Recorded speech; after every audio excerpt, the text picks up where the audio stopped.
किसान आंदोलन के बीच कृषि मंत्री नरेंद्र सिंह तोमर ने प्रेस कॉन्फ्रेंस के दौरान कहा कि किसानों की चिंता वाले प्रावधानों को दुरुस्त करने के लिए सरकार प्रतिबद्ध है।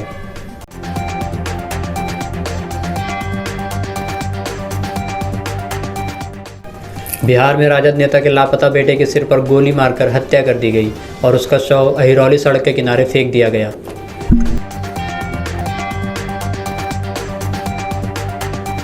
मेरठ के इलाके में एक महिला ने अपने 3 बच्चों को ब्लेड से गला काटकर और खुद की भी गर्दन पर ब्लेड से मारने की कोशिश की है।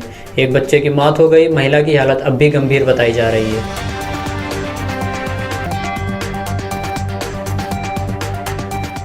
कोविड-19 के चलते अमेठी के बीएसए ने स्मार्टफोन नहीं होने की वजह से ऑनलाइन शिक्षण में हो रही बच्चों की परेशानी को देखते हुए मोहल्ला पाठशाला शुरू किया। कार्यक्रम के दौरान मोहल्ले के बच्चों को एकत्र करके पढ़ाएंगे।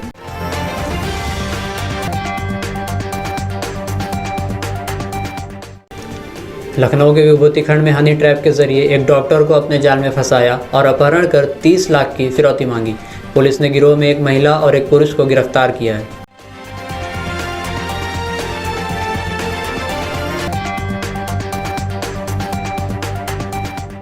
किसान नेता बूटा सिंह ने कहा, अगर केंद्र सरकार हमारी मांगों को पूरा करके इन कानूनों को रद्द नहीं करेगी तो हम रेलवे ट्रैक को ब्लॉक कर देंगे। संयुक्त किसान मंच में तारीख का फैसला करके घोषणा की जाएगी।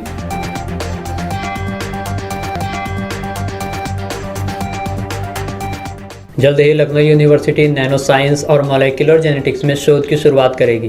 कुलपति प्रोफेसर आलोक कुमार राय ने बताया कि institute of advance molecule of genetics and infectious disease और इंस्टीट्यूट ऑफ नैनो साइंस में आने पाठ्यक्रम के बजाय पीएचडी की शुरुआत की जाएगी।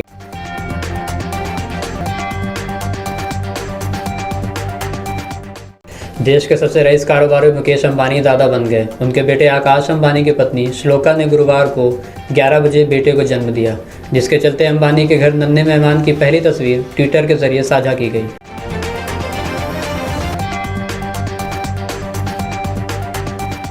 हज कमेटी ऑफ इंडिया मुंबई ने आवेदन जमा करने की तारीख को 10 दिसंबर से बढ़ाकर अंतिम तारीख 11 जनवरी तक कर दी है।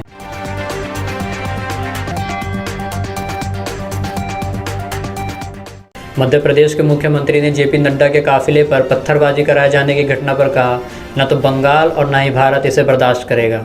असफलता के डर से ममता बनर्जी ने यह हमला कराया और बीजेपी इससे नहीं डरने वाली।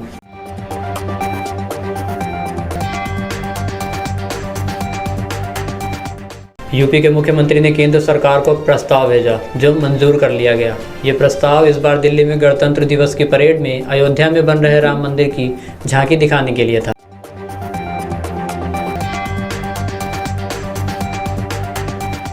पश्चिम बंगाल के मुख्यमंत्री ने एक सार्वजनिक रैली में भाग लेते हुए केंद्र सरकार के कार्यशैली पर सवाल उठाए और साथ ही भाजपा अध्यक्ष नड्डा के काफिले पर हुए हमले को लेकर भी सवाल उठाए और बंगाल में भाजपा की गतिविधियों को नौटंकी करार दिया।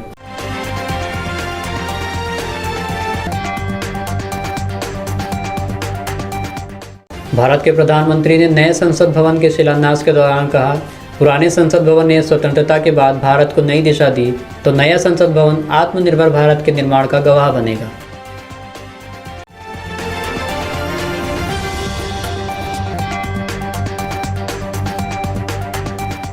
एक या 2 मंजिल इमारत को बनने में काफ़ी महीने और साल लग जाते हैं, लेकिन संयुक्त अरब अमीरात के अबू धाबी में 144 मंजिल इमारत को गिरा दिया गया और वो भी सिर्फ 10 सेकंड में।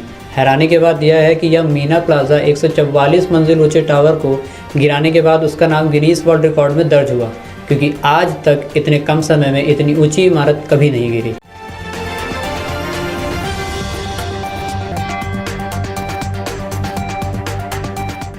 उत्तर प्रदेश के मुख्यमंत्री गुरुवार को आजमगढ़ में अपने ड्रीम प्रोजेक्ट पूर्वांचल एक्सप्रेसवे के साथ ही गोरखपुर लिंक एक्सप्रेसवे को लेकर समीक्षा करने वाले थे, पर खराब मौसम के कारण दौरे को स्थगित करना पड़ा।